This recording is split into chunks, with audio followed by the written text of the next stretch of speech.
மாமனிதர் ஸ்டேன் சாமி சிலை திறப்பு விழா, ஜனநாயக எழுச்சி மாநாடு. இந்நிகழ்வை தலைமையேற்று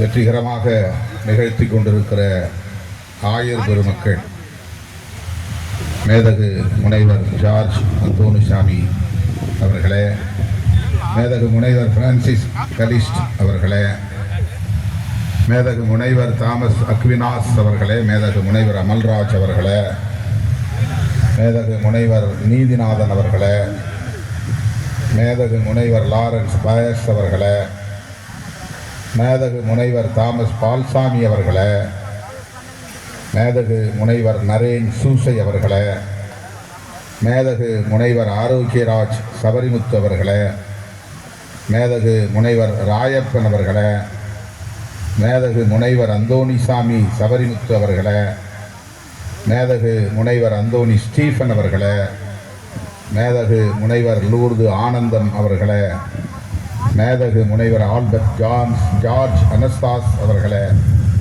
மேதகு முனைவர் சகாயராஜ் தம்புராஜ் அவர்களே, மேதகு முனைவர் அம்புரோஸ் பிச்சைமுத்து அவர்களே, இவ்வளவு பேரும் கூட்டு தலைமையாக இருந்து இந்த நிகழ்வை ஒருங்கிணைத்திருக்கிறார்கள். அனைவரும் முனைவர் பட்டம் பெற்றவர்கள். கூட்டு தலைமை வகித்து நிகழ்வை சிறப்பித்துக் கொண்டிருக்கிற தலைவர் பெருமக்களே, முன்னிலை வகித்து சிறப்பித்துக் கொண்டிருக்கிற தோழர்களே, இந்த கிராமத்தை சார்ந்த மணியக்காரர்களே, மாநாட்டை தொடங்கி வைத்து உரையாற்றி விடைபெற்று சென்றிருக்கிற மாண்புமிகு அமைச்சர் அன்பில் மகேஷ் பொய்யாமொழி அவர்களே, சிலையை திறந்து வைத்து சிறப்புரை வழங்கி விடைபெற்று சென்றிருக்கிற திராவிட முன்னேற்ற கழகத்தின் துணை பொதுச் செயலாளர் நாடாளுமன்ற உறுப்பினர் கவிஞர் கனிமொழி அவர்களே, இந்த நிகழ்வில் பங்கேற்று மாமனிதர் ஸ்டெயின் சாமி அவர்கள் குறித்து சிறப்புரை வழங்கி அமர்ந்திருக்கிற காங்கிரஸ் பேர் இயக்கத்தின் முன்னணி தலைவர்களுள் ஒருவர் அண்ணன் வேலுசாமி அவர்களே, திருச்சி வேலுசாமி அவர்களே, உரையாற்றி விடைபெற்று சென்றிருக்கிற மார்க்சிஸ்ட் கம்யூனிஸ்ட் கட்சியின் மாநில செயலாளர் தோழர் பே சண்முகம் அவர்களே, இந்திய கம்யூனிஸ்ட் கட்சியின் மாநில செயலாளர் மதிப்பிற்குரிய அண்ணன் இரா முத்தரசன் அவர்களே, கிறிஸ்தவ நல்லெண்ணெய் இயக்கத்தின் தலைவர் முனைவர் இனிகோ இருதயராஜ் அவர்களே, மனித உரிமை காப்பாளர் கூட்டமைப்பின் தேசிய செயலாளர் அண்ணன் ஹென்றி டிஃபேன் அவர்களே, இந்திய யூனியன் முஸ்லீம் லீக்கின் மாநில பொதுச் செயலாளர் உரையாற்றி விடைபெற்று சென்றிருக்கிற முகமது அபுபக்கர் அவர்களே, திராவிடர் விடுதலை கழகத்தின் தலைவர் அண்ணன் குளத்தூர் மணி அவர்களே, எனக்கு முன்னர்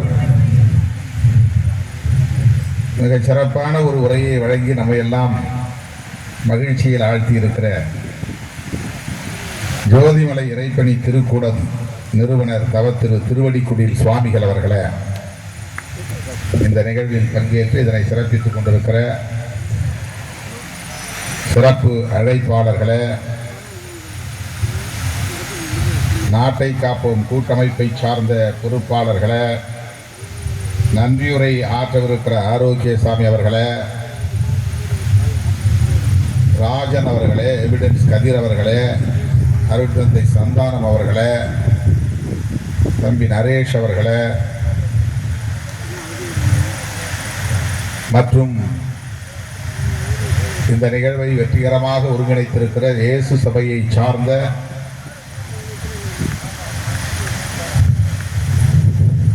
நம்முடைய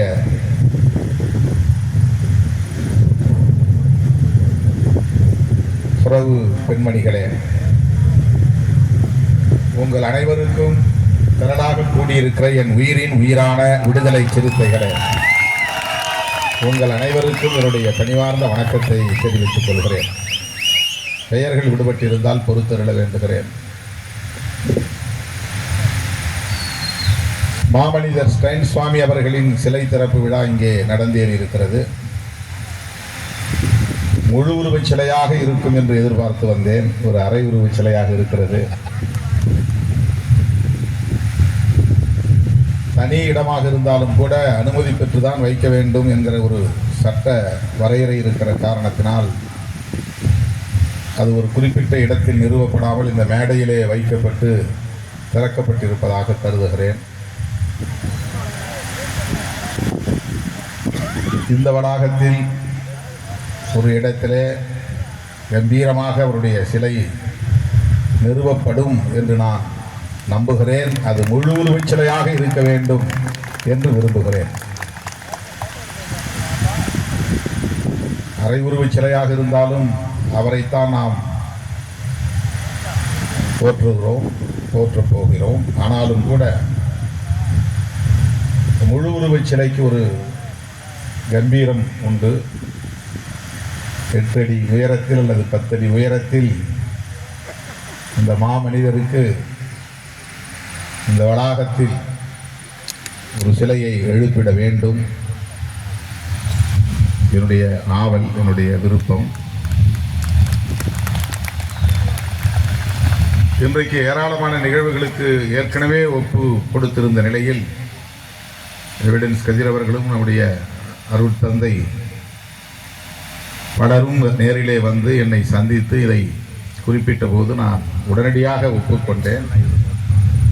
அதிலும் இந்த சிலையை திறந்து வைக்க நீங்களும் கனிமொழி அவர்களும் இருவரும் இருந்து திறந்து வைக்க வேண்டும் என்று சொன்னபோது எனக்கு செய்த ஒரு சிறப்பாகவும், அதாவது கௌரவமாகவும், எனக்கு தந்த ஒரு பெரிய வாய்ப்பாகவும் கருதி பெருமைப்படுகிறேன். அதற்காக எனது மனமார்ந்த நன்றியை இந்த கூட்டு தலைமைக்கு தெரிவித்துக் கொள்கிறேன். ஆயர் பெருமக்களுக்கு தெரிவித்துக் கொள்கிறேன். ஸ்டேட் சுவாமி அவர்கள் இந்த குக்கிராமத்தில் பிறந்தவர், இந்த மண்ணின் மைந்தர் என்பதை எண்ணுகிற போது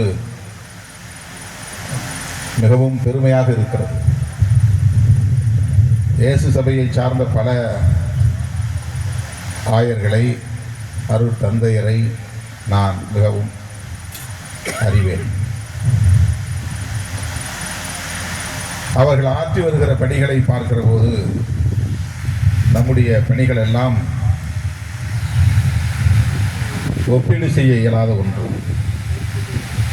எந்த எதிர்பார்ப்பும் இல்லாமல் வாழ்க்கையை முழுமையாக மக்களுக்கென ஒப்படைத்துவிட்டு முழு நேரமாக எளிய மக்களின் மேம்பாட்டுக்காக பாடாற்றி வருகிறார்கள். எதிரே அமர்ந்திருக்கிற கன்னியாஸ்திரிகள், ஆயர் பெருமக்கள், ஸ்டேன்சாமி அவர்கள் உட்பட உண்ண உணவு, உடுத்த உடை, உறங்குவதற்கு இடம், அவ்வளவுதான் அவர்களுக்கு தேவை. வேறு எந்த எதிர்பார்ப்பும் அவர்களுக்கு கிடையாது.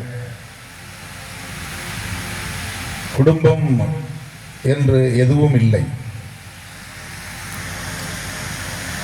ஒட்டுமொத்த மக்களும் தங்களின் குடும்பம் என்று கருதுகிற பெருந்தன்மை மிக்கவர்கள், தொண்டுள்ளம் கொண்டவர்கள்.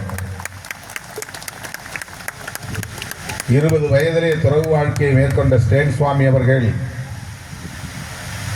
இங்கிருந்து ஜார்க்கண்ட் போய் ஜாம்ஷெட்பூரிலே தங்கி அங்கு வாழும் எளிய மக்களான பழங்குடி மக்களுக்காக பாடாற்றி இருக்கிறார். 20 வயதிலே நாம் எப்படி இருப்போம்? துள்ளி விளையாடி திரிவோம், திரைப்படம் பார்க்க வேண்டும் என்று ஆசைப்படுவோம், வயிறார புசிக்க வேண்டும், பிரியாணி சாப்பிட வேண்டும் என்று விரும்புவோம், நண்பர்களோடு அரட்டை அடிக்க விரும்புவோம். அந்த பருவத்திலே திருமணம் செய்து கொள்ள வேண்டும் என்ற ஆர்வம் இயல்பாக எழும். நமக்கும் ஒரு நல்ல மனைவி, நல்ல குழந்தைகள், நல்ல குடும்பம் அமைய வேண்டும் என்று கனவு காண்போம். அப்படிப்பட்ட பருவத்தில், அந்த வயதில் அவற்றையெல்லாம் பொருட்படுத்தாமல் மக்களுக்காக தொண்டு செய்ய வேண்டும் என்கிற தொண்டுள்ளத்தோடு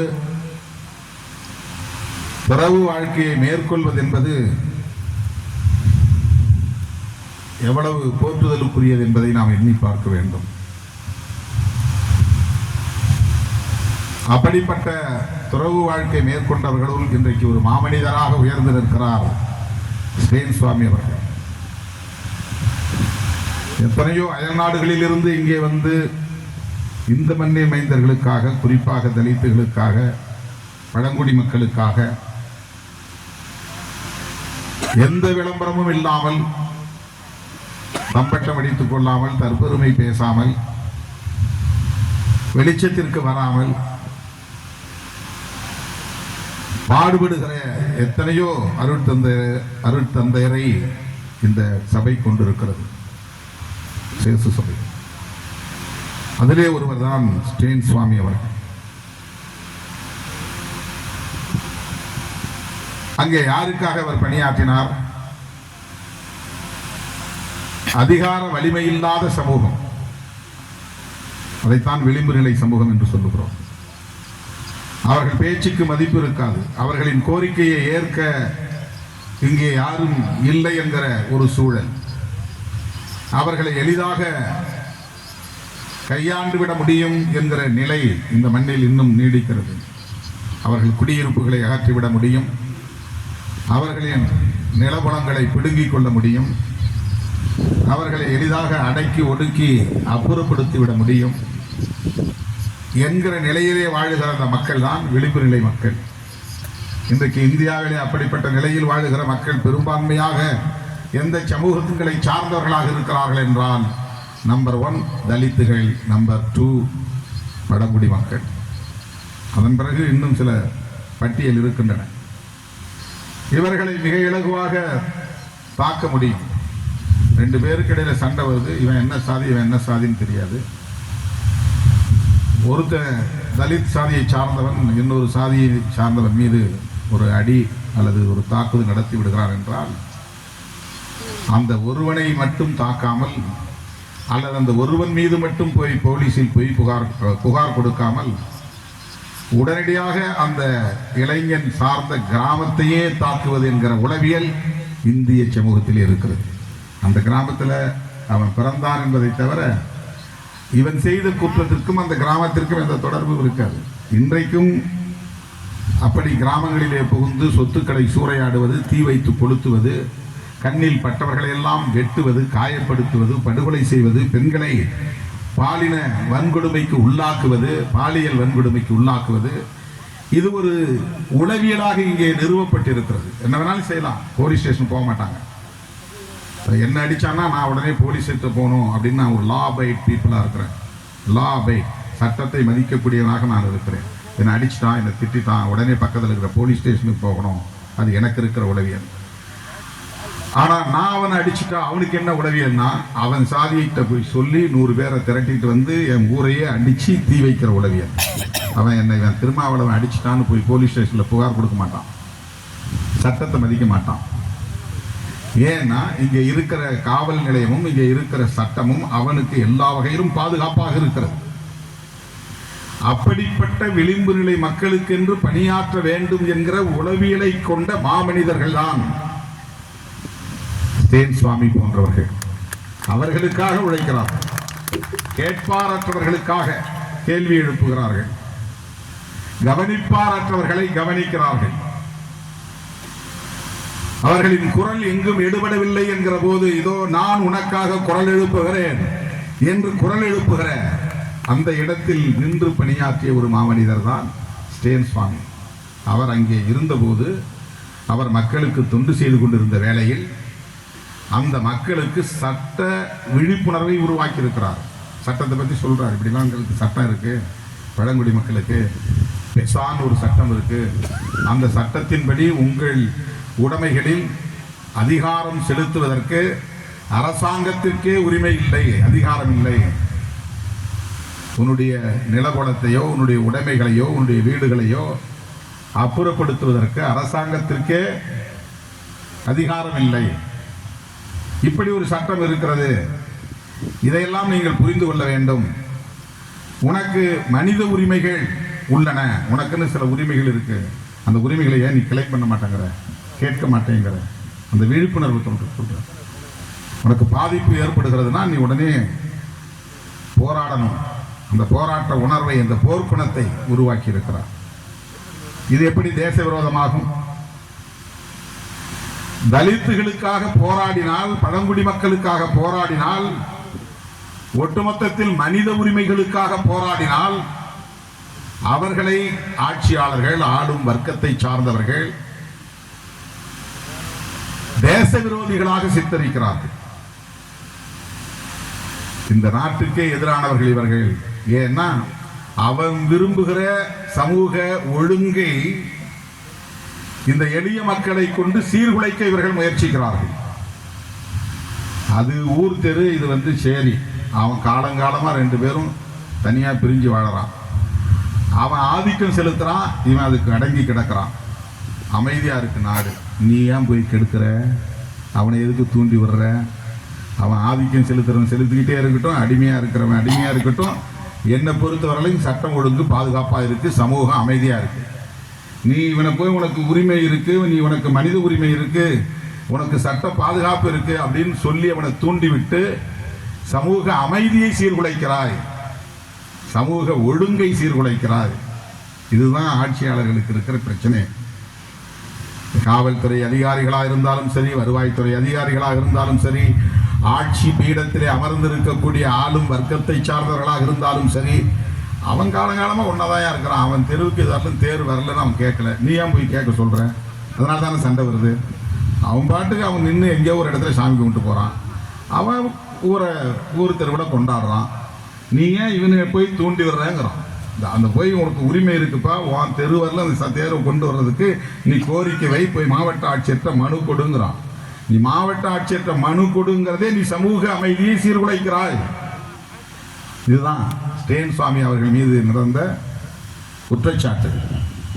அவர் அங்க இருக்கிற பழங்குடி மக்களுக்கு சட்ட விழிப்புணர்வை, அரசியல் விழிப்புணர்வை, மனித உரிமை குறித்த விழிப்புணர்வை உருவாக்கி இருக்கிறார். பழங்குடி சமூகங்களை சார்ந்த இளைஞர்கள் அங்கே எதிர்த்து போராடுகிற போது ஏராளமான இளைஞர்கள் கைது செய்யப்பட்டு சட்டவிரோதமாக சிறைப்படுத்தப்பட்டு கிடக்கிறார்கள். சிறையிலே கிடக்கிற அந்த இளைஞர்களை வெளியில் பிணையிலே கொண்டு வருவதற்கு முயற்சிகளை மேற்கொண்டிருக்கிறார். அதற்கென்று ஒரு அமைப்பை உருவாக்கி இருக்கிறார். அந்த உணர்வுள்ளவர்களை எல்லாம், போராடக்கூடிய உணர்வுள்ளவர்களை எல்லாம் ஒருங்கிணைத்திருக்கிறார். இதுதான் அவர்களுக்கு பிடிக்கவில்லை. பழங்குடி இளைஞர்கள் ஏன் போராடுகிறார்கள்? இன்னைக்கு அவர் போராடிய இந்த இடம் ஜார்க்கண்ட். அது மத்திய இந்தியா பகுதி, சென்ட்ரல் இந்தியா, மத்திய பிரதேசம், ராஜஸ்தான், சத்தீஸ்கர், ஜார்க்கண்ட், ஒடிசா, இந்த பகுதியெல்லாம் சென்ட்ரல் இந்தியா பகுதி. இப்போ குறிப்பாக சத்தீஸ்கர் அண்ட் ஜார்க்கண்ட், இங்கே பழங்குடி மக்கள் தான் அதிகமாக இருக்கிறாங்க, 80-90 விழுக்காடு. அது காடு மலை பகுதி. அந்த மலைப்பகுதி, காடு பகுதிகளில் சட்டத்திற்கு விரோதமாக யாரும் உள்ளே புகுந்து காடுகளை அழிக்கக்கூடாது, சுரங்கங்களை தோண்டக்கூடாது. அந்த வேலையை செய்தால் அந்த மண்ணின் பூர்வீக குடிகளாக இருக்கிற அந்த மக்களை அச்சுறுத்தி வெளியேற்ற வேண்டிய தேவை வருகிறது.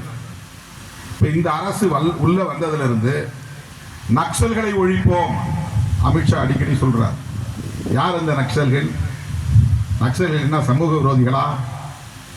நம்முடைய பார்வையிலே நக்சல்வாதிகள் நம்முடைய தோழர்கள், நமக்காக போராடக்கூடியவர்கள். அவர்கள் சமூக விரோதிகள் அல்ல. ஒடுக்கப்பட்டவர்களுக்காக, ஒதுக்கப்பட்டவர்களுக்காக, வஞ்சிக்கப்பட்டவர்களுக்காக ஆயுதம் ஏந்தி போராடக்கூடியவர்கள். காடுகளிலே பயிற்சி பெற்று ஆயுதம் தாங்கி வாழ்ந்து கொண்டிருக்கிறார்கள், போராடி கொண்டிருக்கிறார்கள். யாருக்காக போராடுகிறார்கள்? அந்த மண்ணின் மைந்தர்களுக்காக. இது அவர்களின் நிலம், அவர்களை வெளியேற்றக்கூடாது. இங்கே சுரங்க தொழில் என்கிற பெயரால் கார்ப்பரேட் நிறுவனங்களை கொண்டு வந்து இறக்குமதி செய்யக்கூடாது. நீ கார்ப்பரேட் நிறுவனங்களை கொண்டு வருவதற்கு முயற்சிக்கிறாய், கனிம வளங்களை சுரண்டுவதற்கு முயற்சிக்கிறாய், காடுகளை அழிக்க பார்க்கிறாய், வன விலங்குகளை விரட்டி அடிக்க பார்க்கிறாய், அந்த மண்ணின் மைந்தர்களை நசுக்க பார்க்கிறாய். விடமாட்டோம். அவர்கள் அப்பாவிகளாக இருக்கலாம், அவர்களுக்காக நாங்கள் போராடுவோம் என்று ஆயுதம் தாங்கியவர்கள் தான் அங்கே நக்சல்வாதிகளாக இருக்கிறார்கள். எங்கள் பார்வையில் நக்சல்வாதிகள் மக்களுக்கான போராளிகள், மக்களுக்கான தோழர்கள். அவர்களை நாம் சமூக விரோதிகள் என்று ஒருபோதும் கருதக்கூடாது. தேர்தல் பாதையில் ஈடுபடாதவர்கள், நாடாளுமன்ற ஜனநாயகத்தை ஏற்காதவர்கள், ஆயுதம் தாங்கிய போராட்டத்தின் மூலம்தான் புரட்சியை ஏற்படுத்த முடியும் என்று நம்புகிறவர்கள், மக்கள் விரோதிகளை அழித்தொழிக்க வேண்டும் என்கிற கருத்தில் உடன்பாடு உள்ளவர்கள், இதில் நமக்கு மாறுபட்ட கருத்து இருக்கலாம். நாம நாடாளுமன்ற ஜனநாயகத்தை நம்புறோம், தேர்தலில் நிற்கிறோம், நாம ஆயுதம் ஏந்துறதில்லை. நம்ம கூட அவர்கள் விமர்சிப்பவர்கள் தான். விடுதலை சிறுத்தைகள் கட்சியையும் சரி, சிபிஐ, சிபிஎம் போன்ற கம்யூனிஸ்ட் கட்சிகளையும் சரி, இவர்கள் எல்லாம் நாடாளுமன்ற ஜனநாயகத்தை நம்பி ஏகாதிபத்திய சக்திகளுக்கு துணை போகிறவர்கள் என்கிற விமர்சனத்தை வைக்கக்கூடியவர்கள் தான். எங்கள் மீது என்ன விமர்சனம் வைத்தாலும் அவர்கள் எங்கள் தோழர்கள், எம் மக்களுக்காக போராடக்கூடியவர்கள். அவர்களும் ஸ்டேன் சுவாமி அவர்களைப் போலவே வாழ்க்கையை துறந்து காடுகளில் கிடப்பவர்கள். நல்ல இடத்துல படுத்து தூங்க முடியாது. கடும் குளிராக இருந்தாலும், கடும் வெயிலாக இருந்தாலும் அந்த காடுகளில் அவர்கள் பதுங்கி இருந்து யாருக்காக போராடுகிறார்கள்? அந்த மண்ணை காப்பாற்றுவதற்காக, மண் வளத்தை காப்பாற்றுவதற்காக, காடுகளை காப்பாற்றுவதற்காக, காடு வளங்களை காப்பாற்றுவதற்காக, கனிம வளங்களை பாதுகாப்பதற்காக, எல்லாவற்றுக்கும் மேலாக அந்த மண்ணின் மைந்தர்களின் உரிமைகளை பாதுகாப்பதற்காக போராடக்கூடியவர்கள். அவர்களோடு தொடர்பு வைத்திருந்தால் என்ன குற்றம்? மக்களுக்காக போராடக்கூடியவர்களோடு எனக்கு தொடர்பு இருக்கிறது என்று சொன்னால் என்ன குற்றம் என்று நான் கேட்கிறேன். எப்படி அது தேச விரோதமாகும்? ஆனாலும் ஸ்டேன் சுவாமி அவர்கள் அப்படி தொடர்பு வைத்திருக்கவில்லை. அவருடைய மடிக்கணினி, லேப்டாப், சின்ன ஒரு மடிக்கணினி, அதை இவங்க எடுத்துட்டு போறாங்க. அதுல ஏதோ இருக்கு, தீவிரவாதிகளோடு தொடர்பில் இருக்கிறார். இதுதான் அவர் மேல குற்றச்சாட்டு. அந்த மடிக்கணினியை அமெரிக்காவிலே மாசாச்சூசெட்ஸ் என்கிற ஒரு மாநிலம் இருக்கிறது, மாகாணம் இருக்கிறது. அங்கே மட்டும்தான் இதனை ஆய்வு செய்யக்கூடிய ஒரு சோதனையகம் இருக்கிறது, லெபரட்டரி, ஆர்சனோ லெபரட்டரி. அங்கே கொண்டு போய் கொடுத்து ஆய்வு பண்ணியிருக்கிறாங்க. அதில் என்ன கண்டுபிடிச்சு சொல்லியிருக்காங்கன்னா, இவருக்கு தெரியாமலேயே அவருடைய மடிக்கணினி அந்த இமெயிலை வந்து ஹேக் பண்ணியிருக்காங்க. உள்ள நுழைஞ்சிருக்கிறான் எவனோ, உள்ள நுழைஞ்சி அவன் தேவையில்லாத செய்திகள் எல்லாம் அவருக்கு அனுப்பியிருக்கிறான். அவருக்கு அது தெரியாது, அதையெல்லாம் அவர் பார்க்கல. நம்ம வந்து இமெயில் எனக்கு இருக்குது, இப்போ என் ஃபோனில் வாட்ஸ்அப் இருக்குது, என் நம்பர் தெரிஞ்ச எவன் வேணாலும் எனக்கு வந்து மெசேஜ் அனுப்பலாம். 4000 5000 குரூப் இருக்குது. எல்லாத்தையும் நான் போய் நோண்டிக்கிட்ட பார்த்துட்டு உட்காந்துருக்குறோம். நமக்கு வேண்டிய யார் அனுப்புகிறாங்களோ அதை மட்டும் பார்க்குறோம், நம்ம கட்சிக்காரங்க அனுப்புறதை மட்டும் பார்க்குறோம். இப்போ இமெயில் அவர் வந்து பயன்படுத்துகிறாருன்னா இமெயிலில் யாரோ அனுப்பியிருக்கிறான், இவருக்கு அதுக்கு சம்பந்தம் இல்லை. ஆனால் இதை வைத்து நக்சல்வாதிகளோடு இவருக்கு தொடர்பு இருக்கிறது, மாவோயிஸ்டுகளோடு. இப்போ தமிழ் இந்தியாவுக்குள்ள அவங்க வந்து மாவோயிஸ்டுகள்னு தங்களை வந்து அவங்களே அழைக்கிறாங்க. மாவோயிஸ்டுகள் எப்படி மக்கள் விரோதிகள் ஆவார்கள்? நாம் எண்ணி பார்க்கணும். நமக்கு வந்து எப்பவுமே வந்து அந்த எதிர்மறை சிந்தனை வந்து விடக்கூடாது. ஒன்றை மட்டும் விளிம்பு நிலை மக்கள் புரிந்து கொள்ள வேண்டும், தலித் மக்கள் புரிந்து கொள்ள வேண்டும், பழங்குடி மக்கள் புரிந்து கொள்ள வேண்டும், உழைக்கும் மக்கள் புரிந்து கொள்ள வேண்டும், இடதுசாரிகள் நமது தோழர்கள் என்கிற உணர்வை பெற வேண்டும். அவர் எந்த எலெக்ஷனில் நின்னாலும் சரி, எலெக்ஷன் நிற்கலனாலும் சரி, நாடாளுமன்ற ஜனநாயகத்தை ஏற்றுக்கொண்ட இடதுசாரிகளாக இருந்தாலும் சரி, ஆயுதம் தாங்கிய புரட்சியை நம்புகிற இடதுசாரிகளாக இருந்தாலும் சரி, அவர்கள் தலித் லிபரேஷன், ட்ரைபல் லிபரேஷன் என்கிற இந்த ஒடுக்கப்பட்ட விளிம்பு நிலை மக்களின் விடுதலைக்காக இந்த களத்திலே நிற்பவர்கள். ஆந்திராவில் காடுகளில் பதுங்கி இருக்கிறவங்களா யாருக்காக போராடினார்கள்? இன்றைக்கும் 4000 பேர் காடுகளில் பதுங்கி இருக்கிறார்கள். அவர்கள் என்ன காரணத்திற்காக பதுங்கி இருக்கிறார்கள்? அங்கே பயிற்சி பெறுகிறார்கள்.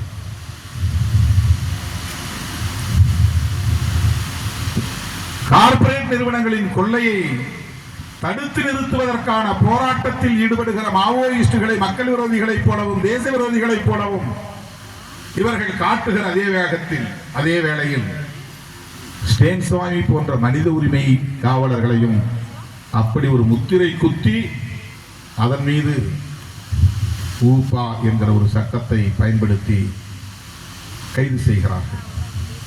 எந்த வழக்குக்காக கைது செய்கிறார்கள் என்றால், பீமா கொரேகான் விடுதலை சிறுத்தைகள் ஓரளவுக்கு அதை பற்றி அறிந்திருப்பீர்கள். அங்கதான் ஒரு நினைவு சின்னம் 200வது ஆண்டு விழா அண்மையில் நடந்தது. புரட்சியாளர் அம்பேத்கர் அந்த இடத்தை கண்டுபிடித்து அந்த இடத்திற்கு போய் முதலாக வீர வணக்கம் செலுத்தினார். வெள்ளையர்கள் இந்த நாட்டை ஆண்ட காலத்திலே பேஷ்வாக்கள் ஆட்சி மகாராஷ்டிராவில் நடந்தது. பேஷ்வாக்கள் என்பவர்கள் பிராமண சமூகத்தை சார்ந்தவர்கள். அவர்களின் ஆட்சி கொடூரமாக தலித்துகளை ஒடுக்கிக் கொண்டிருந்த காலத்தில் பிரிட்டிஷ் படையினரின் துணையோடு அவர்களின் படையில் இருந்த மகர் ரெஜிமெண்ட், மகர் என்பது அம்பேத்கர் அவர்கள் பிறந்த சமூகத்தின் பெயர், சாதியின் பெயர். அந்த சமூகத்தை சார்ந்தவர்களின் பெயர் ஒரு படை அங்கே இருந்தது, ஒரு பட்டாளம். அவர்கள் எண்ணிக்கையில் மிகவும் சிறுபான்மையினர். பேஷ்வா படையினர் பல்லாயிரக்கணக்கான துருப்புகளை கொண்ட பெரிய படையினர். ஆனால் இந்த சிறிய படை அவர்களோடு மோதி அவர்களை வீழ்த்தி அந்த ஆட்சியையே காணாமல் செய்தார்கள். அதன் நினைவு சின்னமாகத்தான் பீமா கொரேகான். கொரேகான் என்பது அந்த இடத்தின் பெயர், பீமா என்பது இந்த நதியின் பெயர். இந்த நதிக்கரை ஓரத்திலே இருக்கிற ஒரு இடத்தின் பெயர் அது. அந்த இடத்திலே நடந்த பிரமாண்டமான ஒரு பேரணி, 200வது ஆண்டு பேரணி, லட்சக்கணக்கான அம்பேத்கர் இயக்கங்கள் பங்கேற்ற பேரணி. அதற்குள்ள வழக்கம் போல சாதி இந்துக்கள் உள்ளே புகுந்து, சனாதன சக்திகள் உள்ளே புகுந்து வன்முறையை செய்து மிகப்பெரிய இரத்த களரியை உருவாக்கினார்கள். மதுரையில் நாம் நடத்திய எத்தனை பேரணிகளில் கல்வீச்சு நடந்திருக்கிறது. விடுதலை சிறுத்தைகள் நடத்திய பேரணி. தொடக்க காலங்களில் நான் ஒரு பேரணி அறிவித்து நடத்துகிறேன் என்றால் அந்த பேரணி எப்போது முடியும் என்கிற பதற்றம் எனக்குள்ளே இருக்கும். திடீர்னு எங்கிருந்தால் ஒரு மூலையிலிருந்து கல் வீசுவார்கள். மாடிகளில் இருந்து கல்லால் அடிப்பார்கள். மேலூரில் அப்படி நடந்துச்சு, வெடிகுண்டே வீசினார்கள் பேரணி நடந்து கொண்டிருந்த போதே. சாதி வெறியர்களால் பொறுத்துக் கொள்ள முடியாது. கை கட்டி நின்றவர்கள், வாய்ப்பொத்தி கிடந்தவர்கள், ஐயா சாமி என்று கூனி குறுகி நின்றவர்கள் இன்றைக்கு நெஞ்சை நிமிர்த்தி தலையை நிமிர்த்தி வீறு நடை போடுகிறார்கள் என்பதை எப்படி அவர்களால் ஏற்றுக்கொள்ள முடியும்? அதே போல பீமா கொரேகான் நினைவு சின்னத்தில் நடந்த அந்த பேரணி சாதிய சனாதன சக்திகளுக்கு எரிச்சலை ஊட்டியதால் வன்முறை வெறியாட்டத்தை நடத்தினார்கள். வன்முறை வெறியாட்டம் நடத்தியவர்களை கைது செய்வதற்கு பதிலாக, சிறைப்படுத்துவதற்கு பதிலாக, அவர்கள் மீது வழக்கு போடுவதற்கு பதிலாக இந்த ஆட்சியாளர்கள் பிரதமர் மோடி அவர்களை கொல்ல சதி செய்தார்கள் என்று ஸ்டேன் சுவாமி அவர்கள் உட்பட 16 அறிஞர் பெருமக்களை கைது செய்தார்கள். அவங்க எல்லாமே இன்டலெக்சுவல்ஸ். அதுல அம்பேத்கர் பேத்தியின் கணவர் ஆனந்த் டெல்டுமுடே அவர்களும் ஒருவர். ஸ்டேன் சுவாமி அவர்கள் மட்டுமல்ல, கைது செய்யப்பட்ட இந்த 16 பேரும் நேரடியாக இந்த பீமா கொரேகான் பேரணியோடு தொடர்புடையவர்கள் அல்ல. அங்கே நடந்த வன்முறைகளுக்கு இவர்கள் காரணம் இல்லை. பிரதமர் மோடியை கொலை செய்வதற்காக இவர்கள் திட்டமிட்டார்கள் என்று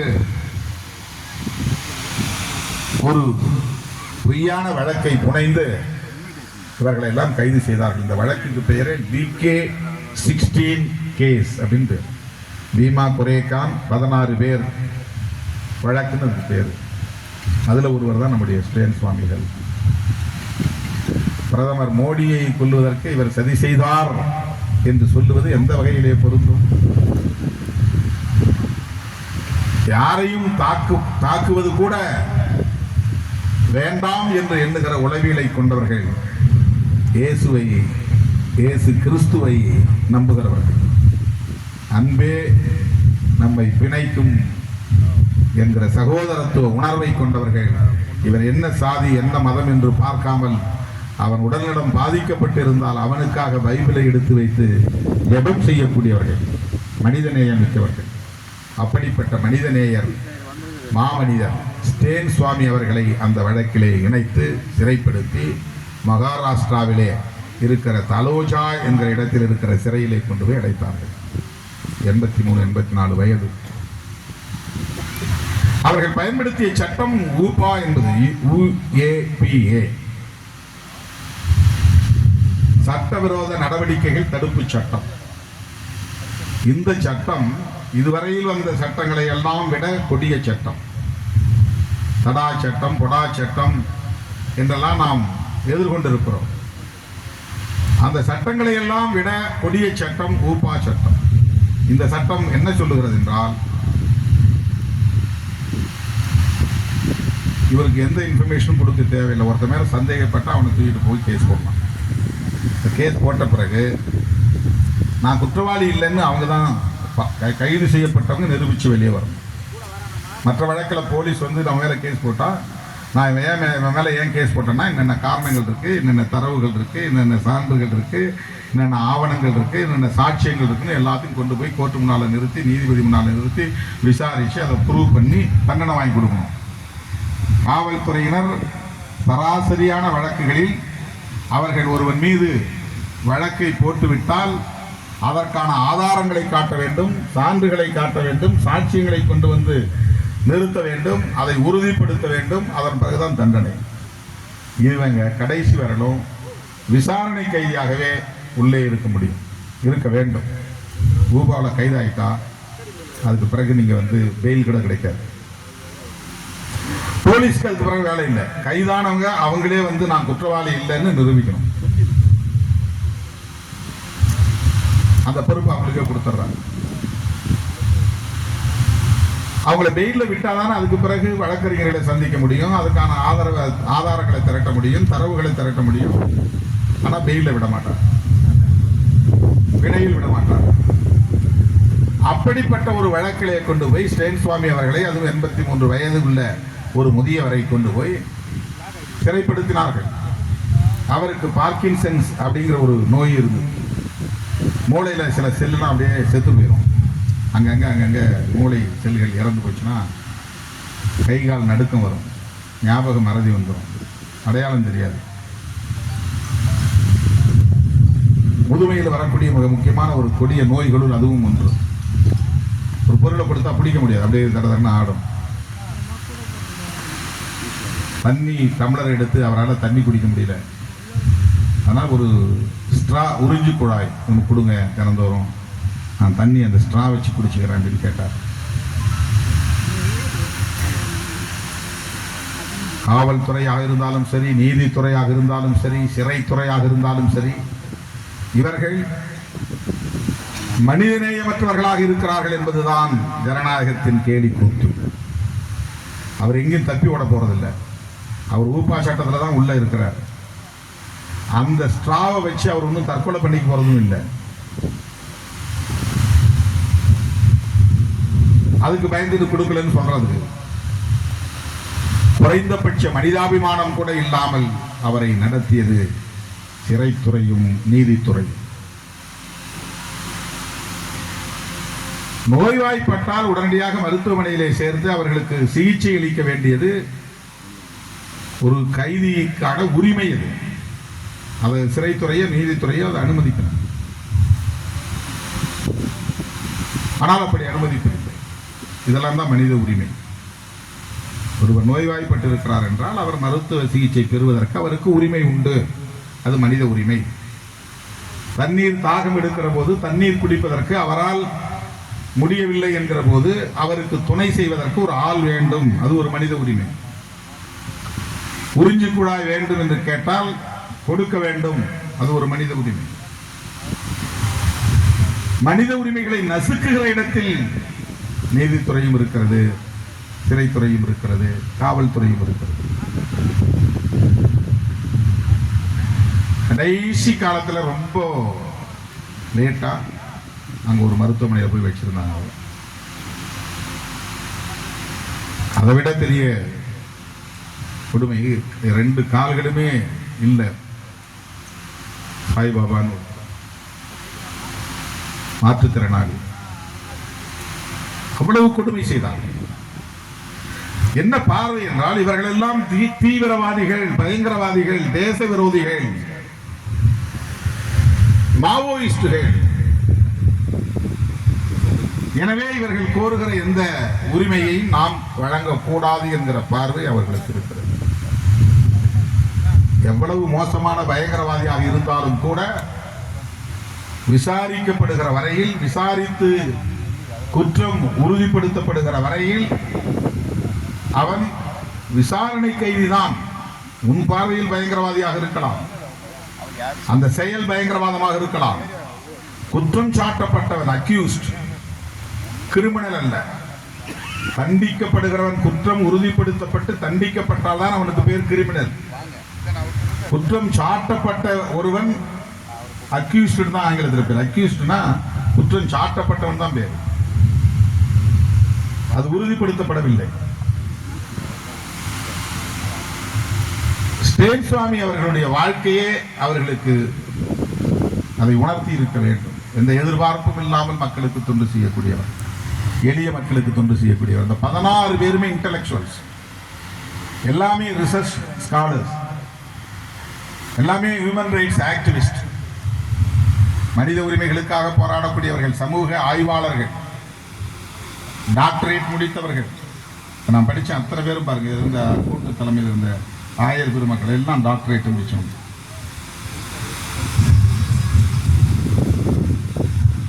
அவர் உயிரிழக்க நேர்ந்ததற்கு நீதித்துறையும் சிறைத்துறையும் நடந்து கொண்ட அணுகுமுறைதான் காரணம். சாகட்டுன்னு தான் சொல்றான், செய்யறான். இவர்கள் எல்லாம் உயிரோடு இருக்கக்கூடாது, அழித்தொழிக்கப்பட வேண்டியவர்கள் என்ற அந்த அடிப்படையில் தான் அவரை அவமதித்தார்கள். அவர் உயிரிழப்புக்கு காரணமாக செயல்பட்டார்கள். ஆனந்த் தெல்துமுடி அவர்களை நான் பல முறை மும்பைக்கு போய் அவர் வெளியே வந்த பிறகு சந்தித்திருக்கிறேன். நம்முடைய அலுவலகத்திற்கு வந்திருக்கிறார். அவர் சிறையில் இருந்தபோது அவருடைய துணைவியாரை சந்தித்து ஆறுதல் கூறியதோடு மட்டுமில்லாமல் மகாராஷ்டிரா மாநிலத்தின் துணை முதலமைச்சரையே நேராக போய் பார்த்து இவர் ஒருவருக்காவது சிறப்பு விளக்கு அடிப்படையிலே பிணையில் வெளிவிடுவதற்கு நீங்கள் ஒத்துழைக்க வேண்டும் என்றெல்லாம் கேட்டுக்கொண்டேன். அந்த முயற்சியெல்லாம் நான் எடுத்தேன், நடக்கல. அதன் பிறகு இப்ப பெயில வெளியே வந்துட்டார். அவர் இந்த உடன்பிறப்பு ஒருவர் தலைமறைவாக இருக்கிறார். அதான் அவர் மேல இருக்கிற டவுட். அதான் அவர் நக்சல்வாதியாக மாவோயிஸ்டாக இருக்கிறார். அவர் வீட்டுக்கு வர்றது கிடையாது. அவர் எங்கே இருக்கிறார், அவர் உயிரோடு இருக்கிறாரா இறந்து போயிட்டாரான்னு அவங்களுக்கே தெரியாது. ஆனா அவர் ஒரு லெஃப்ட் ஓரியன்டட் இன்டெலெக்சுவல், இடதுசாரி அரசியல் சிந்தனை உள்ள ஒரு செயற்பாட்டாளர்.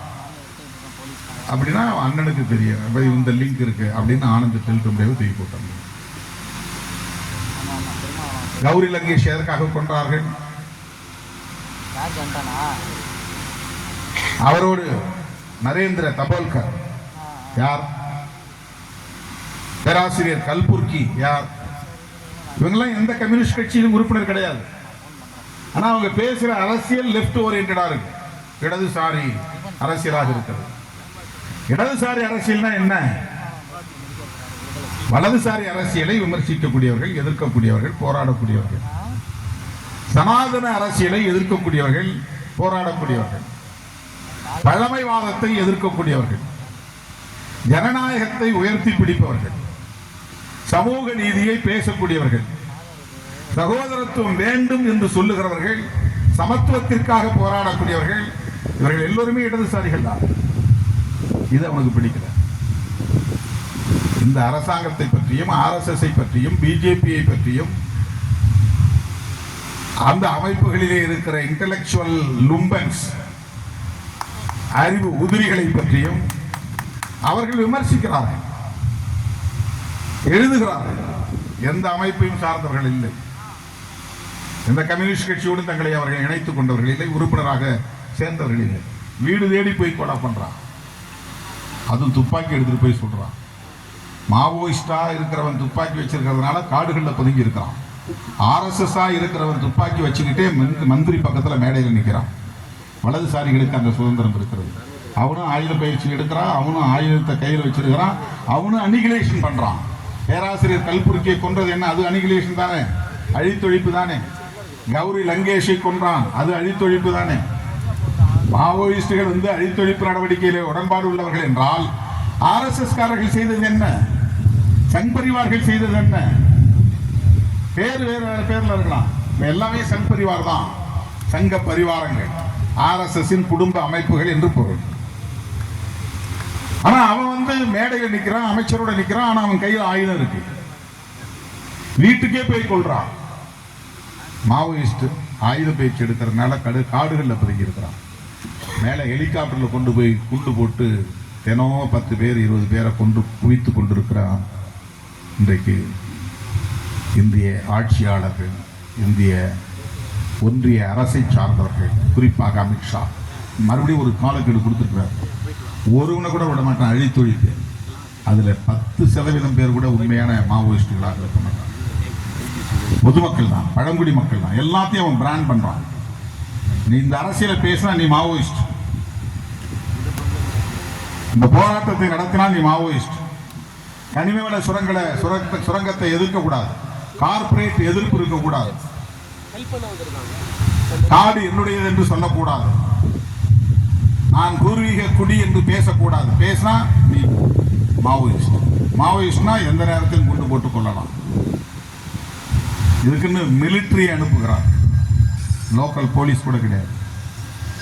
இப்படிப்பட்ட ஒரு சூழலில், கடுமையான நெருக்கடியான ஒரு சூழலில் அந்த மக்களுக்காக பணியாற்றியவர் ஃபாதர் ஸ்டெயின் சுவாமி. மனித நேயத்தின் அடையாளம்,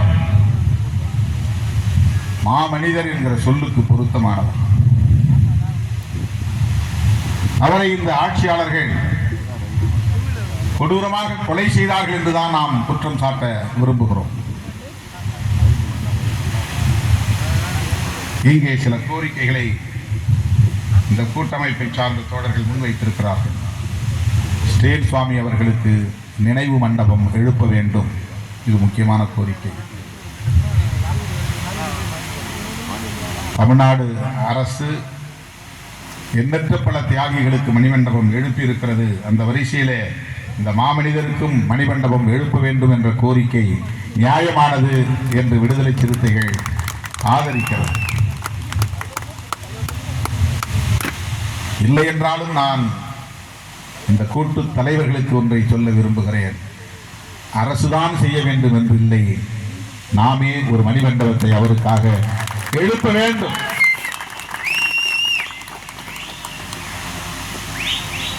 இப்படியெல்லாம் இருந்திருக்கிறார்கள் என்பதை இளைய தலைமுறையினர் புரிந்து கொள்ள வேண்டும். அவர்களின் தியாகத்தை உணர்ந்து கொள்ள வேண்டும். அவரை போல் நாமும் உழைக்க வேண்டும், மக்களுக்கு தொண்டாற்ற வேண்டும் என்கிற தொண்டுள்ளத்தை பெறுவதற்கு அது ஒரு அடையாளமாக இருக்கும். இதனுடைய வேண்டுகோள். இரண்டாவது கோரிக்கை, இந்த வழக்கை விரைந்து முடிக்க வேண்டும். முடிந்து இவர் நிரபராதி என்பதை உறுதிப்படுத்த வேண்டும். வழக்கு நடந்தால் அவர் குற்றமற்றவர் என்பது உறுதியாகும் என்கிற நம்பிக்கை, அது உண்மை. ஆனால் வழக்கு நடத்த மாட்டார். இன்னும் 5 பேர் 6 பேர் உள்ள இருக்கிறாங்க, அவங்களுக்கு பெயில் கிடைக்கல. 9 பேர் வெளியே வந்துட்டாங்க, 6 பேர் உள்ள இருக்கிறாங்க. அந்த 6 பேருக்கும் பிணை கொடுக்க வேண்டும், அது ஒரு தீர்மானம். இந்த தீர்மானங்கள் அனைத்தையும் விடுதலை சிறுத்தைகள் கட்சியின் சார்பிலே நான் வரவேற்று ஆதரிக்கிறேன். விளிம்பு நிலை மக்களுக்காக கிறிஸ்தவ அமைப்புகள் ஆற்றுகிற பணிகள் போற்றுதலுக்குரியவை. அண்மையிலேயும் நான் 2-3 முறை முதலமைச்சர் அவர்களை சந்தித்த போது தலித் கிறிஸ்தவர்களுக்காக உள்ஒதுக்கீடு வேண்டும், ஏற்கனவே 3.5% கிறிஸ்தவர்களுக்கு என்று ஒதுக்கியதில் தலித் கிறிஸ்தவர்களுக்காக தனியே அதிலிருந்து ஒரு கணிசமான அளவில் இடஒதுக்கீடு வழங்க வேண்டும் என்று நான் கோரிக்கை வைத்திருக்கிறேன். 2ம் கெட்டான் நிலையிலே இருக்கிறார்கள் தலித் கிறிஸ்தவர்கள். அரசாங்க ஆவணப்படி ஓபிசி, அவங்க பிசி, வாழிடத்தில் அவர்கள் எஸ்சி, ஹேபிடேஷன்ல அவங்க எஸ்சி தெருவில் இருக்கிறாங்க, கவர்மெண்ட் ரெக்கார்டில் அவங்க பிசியா இருக்கிறாங்க. இது ஒரு 2ம் கெட்டா வாழ்க்கை. ஒரு தலித் கிருஷ்ணனை போய் அடிச்சா காயப்படுத்தினா வன்கொடுமை தடுப்பு சட்டத்தை கூட பயன்படுத்த முடியாது. ஒருவன் படுகொலை செய்யப்பட்டால் அரசாங்கத்திலிருந்து ஒரு இழப்பீடு கூட கிடைக்காது, அந்த குடும்பத்துக்கு ஒரு வேலை வாய்ப்பு கிடைக்காது. அவர்கள் செய்த ஒரே பிழை இயேசு பெருமானை ஏற்றுக்கொண்டதுதான், அவரை ஆண்டவராக ஏற்றுக்கொண்டதுதான், வேறொன்றும் இல்லை. அவர்கள் இந்த மண்ணின் மைந்தர்கள் தான், இந்த மண்ணின் பூர்வீக குடிகள் தான். எனவே இஸ்லாமியர்கள், கிறிஸ்தவர்கள் உள்ளிட்ட சிறுபான்மை சமூகத்தினரை ஒட்டுமொத்த தேச விரோதியாக சித்தரிக்கக்கூடிய ஆட்சியாளர்கள் டெல்லியிலே இருக்கிறார்கள். அவர்களை வீழ்த்துகிற வரையில் நம்முடைய போராட்டம் இன்னும் இன்னும் தீவிரப்படுத்தப்பட வேண்டும். அதுதான் சிறுபான்மையினருக்கான பாதுகாப்பு. இது திமுகவுக்கு ஆதரவான நிலைப்பாடு என்றோ, காங்கிரசுக்கு ஆதரவான நிலைப்பாடு என்றோ, கம்யூனிஸ்டுகளுக்கு ஆதரவான நிலைப்பாடு என்றோ, விடுதலை சிறுத்தைகளுக்கு ஆதரவான நிலைப்பாடு என்று கருத வேண்டாம். சிறுபான்மையினரின் பாதுகாப்புக்கான நிலைப்பாடு என்று புரிந்து கொள்ள வேண்டும். சிறுபான்மையினருக்கு எதிரான வெறுப்பு அரசியலை அழித்தொழிக்க வேண்டும். அது மேலும் மேலும் உக்கிரமாக வளர்த்தெடுக்கப்படுகிறது. முஸ்லிம்களையும் கிறிஸ்தவர்களையும் இந்த தேச விரோதிகள் என்று முத்திரை குத்துவதிலே குறியாக இருக்கிறார்கள். உங்கள் ஓட்டு எங்களுக்கு தேவையில்லை என்று முடிவெடுத்து அரசியல் செய்கிறார்கள். முஸ்லிமோ கிறிஸ்தவனோ எனக்கு ஓட்டு போட வேண்டிய அவசியம் இல்லை என்று திட்டவட்டமாக ஒரு முடிவை எடுத்து பெரும்பான்மைவாத அரசியலை உயர்த்தி பிடிக்கிறார்கள். பெரும்பான்மைவாதம் ஜனநாயகத்திலே முக்கியமான ஒரு கூறுதான். ஆனால் பெரும்பான்மை மக்களை உயர்த்துகிறோம் என்கிற பெயரால் சிறுபான்மை மக்களை தேச விரோதிகளாக முத்திரை குத்துவதும் அவர்களுக்கு எதிரான வெறுப்பு அரசியலை விதைப்பதும் தான் பாசிசம் என்று நாம் சொல்லுகிறோம். அந்த பாசிசத்தை வீழ்த்துவதற்கு இஸ்லாமியர்களும் கிறிஸ்தவர்களும் இதர ஜனநாயக சக்திகளும் தமிழ்நாடு அளவிலும் தேசிய அளவிலும் ஒருங்கிணைந்து செயலாற்ற வேண்டிய தேவை இருக்கிறது என்கிற புரிதலோடு நாம் கைகோர்த்து நிற்போம், களமாடுவோம். அதுவே ஸ்டேன் சுவாமி அவர்களுக்கு நாம் செய்கிற சிறப்பு என்று சொல்லி அவருக்கு விடுதலை சிறுத்தைகள் கட்சியின் சார்பில் எனது செம்மாந்த வீர வணக்கத்தை செலுத்தி இந்த வாய்ப்புக்கு நன்றி.